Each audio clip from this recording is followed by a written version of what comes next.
দেখো এটা হচ্ছে আয়তকার, তাই তো? একটি আয়তকার ঘরের দৈর্ঘ্য 31 মিটার। আয়তকার, এটা হচ্ছে আমাদের আয়তকারের ছবি।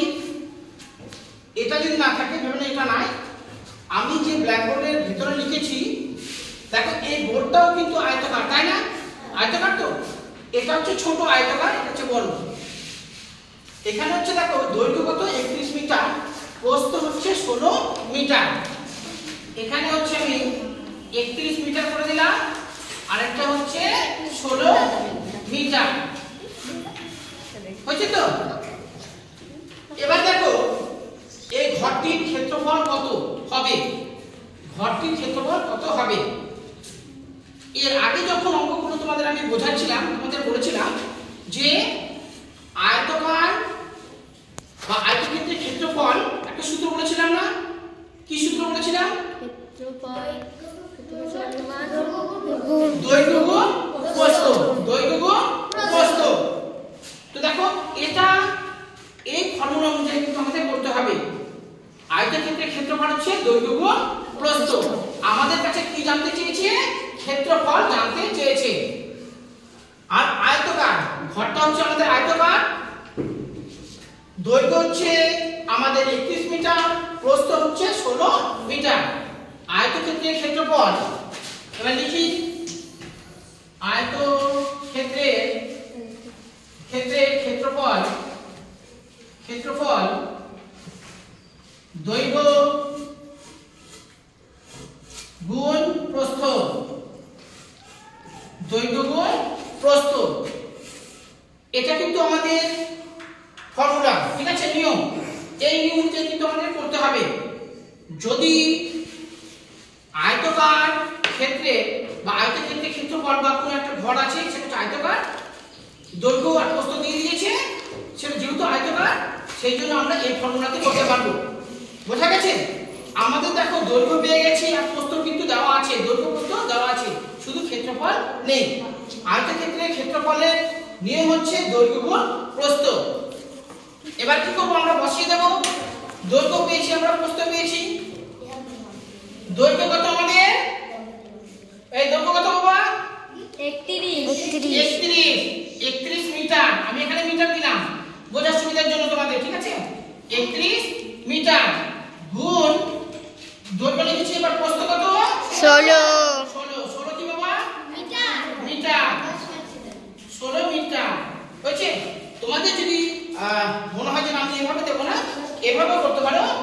31 গুণ 16 এখানে মিটার। বোঝা গেছে? এইভাবেও করা যেতে পারে। তোমাদের বুঝতে সুবিধার জন্য একেবারে আমি 31 মিটার গুণ 16 মিটার করে দিয়েছি। এবার 31 আর 16 গুণ করি। এখানে এবার গুণ করে দিই আমি 31 আর 16। 6 দিয়ে একে গুণ করলে কত হবে? 6 6 কে 6 3 6 18 18। হাতে কিছু ছিল না, ছিল না। 1 দিয়ে 1 3 তাহলে 6 9 4, তাই তো? 6 আর 6 তো 4 9 6। তাহলে গুণ করে পেলাম আমরা 496 9 6 কি হবে? 496 বর্গমিটার। বর্গমিটার।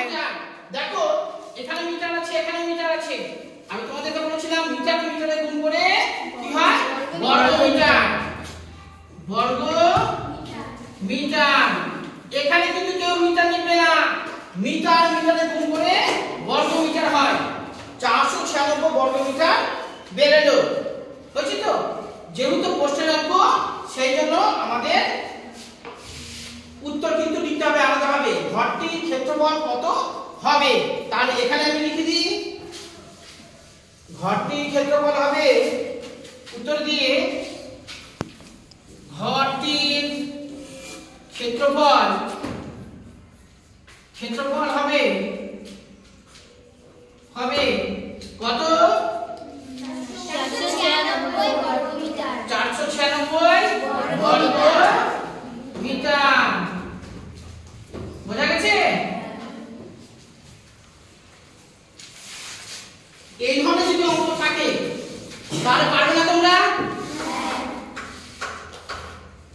করলাম, দেখলাম যে আয়তকার ঘর আছে আর ক্ষেত্রফল বার করতে দিয়েছে। আয়তক্ষেত্রে ক্ষেত্রফল বার করার একটা নিয়ম হচ্ছে দৈর্ঘ্য গুণ প্রস্থ। এই যে আমরা এখানে লিখেছি দেখো, এই এটা হচ্ছে আমাদের নিয়ম, দৈর্ঘ্য গুণ প্রস্থ। আয়তক্ষেত্রে ক্ষেত্রফল দৈর্ঘ্য গুণ প্রস্থ। দেখো অঙ্কের মধ্যে আমরা কিন্তু দৈর্ঘ্য পেয়ে গেছি, দৈর্ঘ্য দেওয়া ছিল 31 মিটার আর প্রস্থ হচ্ছে আমাদের 16 মিটার দেওয়া ছিল। দৈর্ঘ্য আমি সেখানে লিখলাম 31 মিটার আর গুণ চিহ্ন বসছি, প্রস্থ হচ্ছে আমাদের 16 মিটার। আমি কিন্তু এখানে ছবির মাধ্যমে কিন্তু দেখিয়েছি। এবার দেখো এই দুটোকে গুণ করে আমরা গুণ করেছিলাম, এখানে গুণ করে কত পেয়েছি 496। এখানে মিটার আছে, এখানে মিটার আছে, মিটার মিটারের সাথে গুণ করে কি হবে বর্গ মিটার। এখানে সেজন্য আমরা লিখেছি বর্গ মিটার। এই যে বর্গ মিটার, এখানে কেউ যদি গুণ করে মিটার লিখে দাও তাহলে কিন্তু নম্বর দেওয়া যাবে না। মিটার আলাদা, বর্গ মিটার আলাদা। মিটারের সঙ্গে মিটার গুণ করলে বর্গ মিটার হয়। আবার যদি উত্তর লেখার সময় বর্গ মিটার যদি না দাও তখন কিন্তু ওটাকে পুরোপুরি ভুল বলবো না আমি। এখানে যদি বর্গ মিটার লেখা থাকে ওখানে কিন্তু যদি নাও লেখা থাকে তাহলে অঙ্কটাকে ভুল বলা যাবে না, অঙ্কটা ঠিক কিন্তু 1 নম্বর হলেও কেটে নেওয়া যেতে পারে। বোঝা গেছে?